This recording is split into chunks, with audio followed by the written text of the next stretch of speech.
जय श्री कृष्ण साथियों। आज मैं आपके लिए एक बेहद प्रेरणादायक कहानी लेकर आई हूँ, कर्म का फल। इस कहानी को ज़रूर अंत तक सुनिएगा, क्योंकि इस कहानी का हर शब्द आपके सोचने का नज़रिया ही बदल देगा। कहते हैं इंसान का रंग रूप, उसकी चमक, उसकी हैसियत सब बदल जाती है, लेकिन एक चीज़ कभी नहीं बदलती, और वो है कर्म। कर्म ऐसा बीज है जिसे तुम आज बोते हो और जीवन उसका फल एक दिन तुम्हें लौटा कर ही देता है।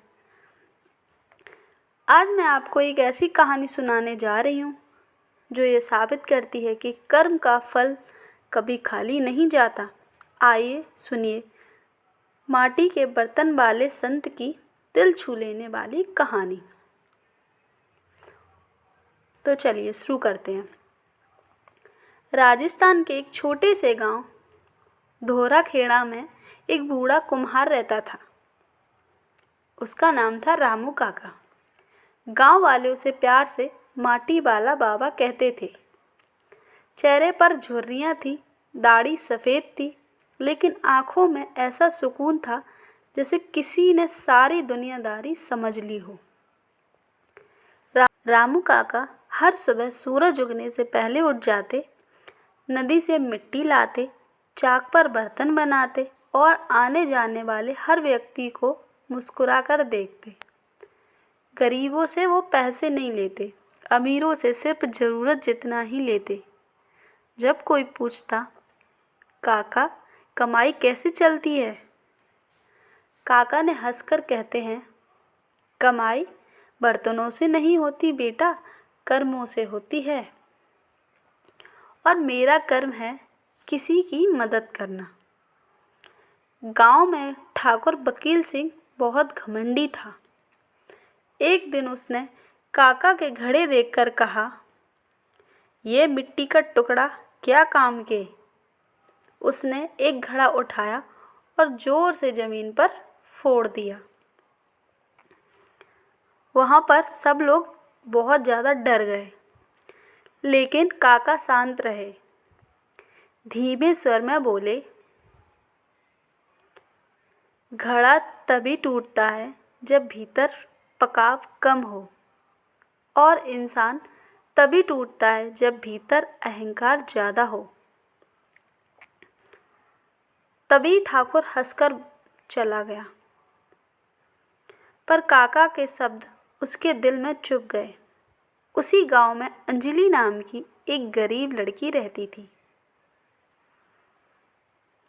पढ़ने की इच्छा थी, लेकिन घर की हालत खराब थी। एक दिन वह काका के पास आई और बोली, काका मैं मिट्टी का काम सीख सकती हूँ? मेरे पास पैसे नहीं हैं। काका मुस्कुराए, क्यों नहीं बेटी, कर्म सीखना सबसे बड़ा ज्ञान है। अंजलि रोज काका के पास आती।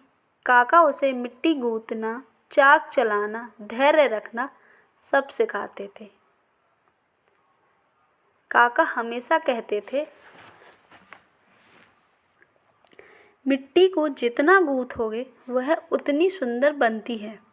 इंसान भी ऐसा ही है। मुश्किलें जितनी भी होंगी, जीवन उतना ही मजबूत बनेगा। धीरे धीरे अंजलि बहुत सुंदर बर्तन बनाने लगी। गांव में उसकी तारीफें होने लगी। लेकिन काका का एक घाव अभी भी खुला था, उनका बेटा रघु।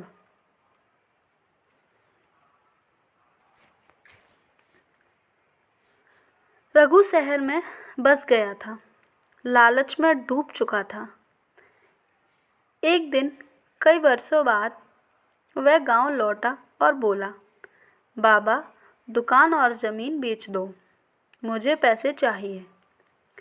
काका ने धीरे से कहा, बेटा ये ज़मीन मेरी नहीं है, मेरे कर्म की है, मैं इसे बेच नहीं सकता। तभी रघु गुस्से में बोला, तुम्हारे अच्छे कर्मों ने मुझे क्या दिया, मैं तो कंगाल हूँ। काका फिर भी शांत रहे। कर्म का फल समय देता है बेटा, लेकिन तुम गलत राह पर जा रहे हो। रघु नाराज होकर वहां से चला गया।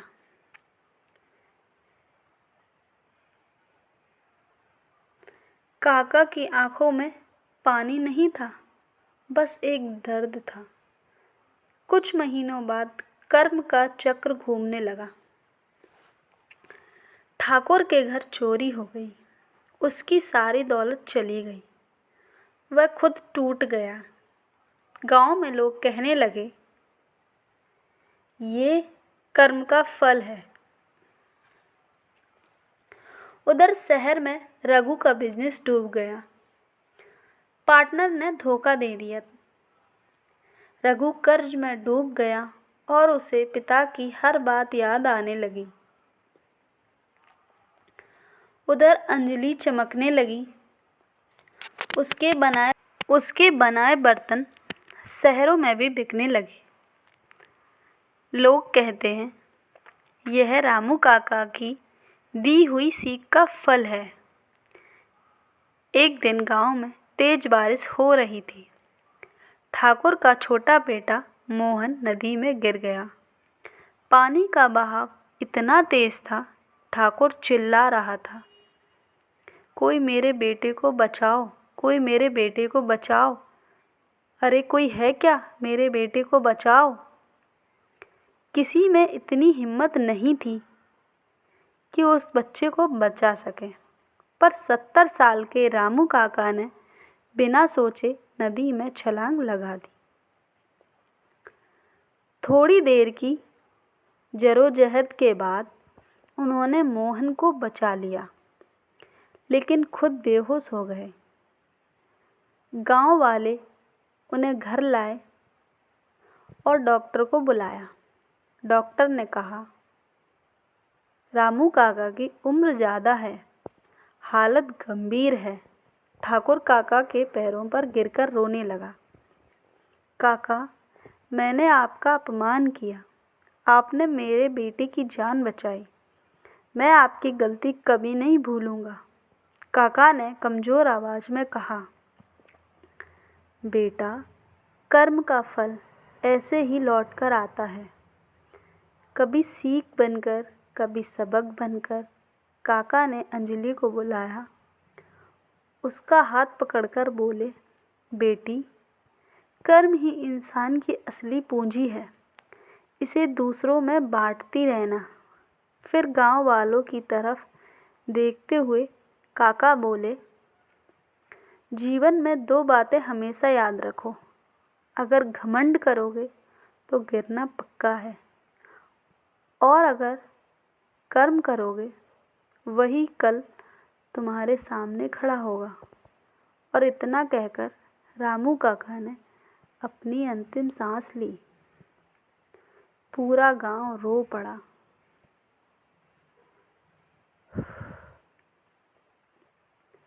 काका के जाने के बाद गांव बदल गया। ठाकुर ने अपनी जमीन गांव वालों में बांटी। काका के नाम का एक स्कूल बनवाया। काका का बेटा रघु टूट चुका था। वह गांव आकर अपने पिता की दुकान संभालने लगा। अंजलि ने काका की कला को आगे बढ़ाया, गांव की महिलाओं को काम दिया। काका का नाम पूरे प्रदेश में मशहूर हो गया और लोग कहने लगे, रामू काका गए नहीं हैं, उनके कर आज भी हमारे दिलों में जिंदा हैं। तो दोस्तों,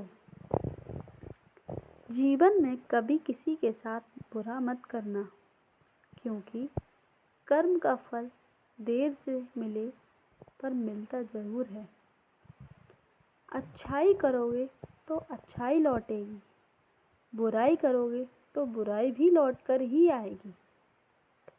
कहानी अच्छी लगी हो तो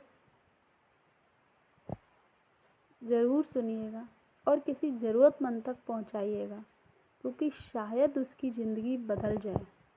जय Shri Radhe. Thank you so much. अगर आपको ये कहानी अच्छी लगी हो तो चैनल को लाइक, सब्सक्राइब और कमेंट करके ज़रूर बताना। जय श्री कृष्णा।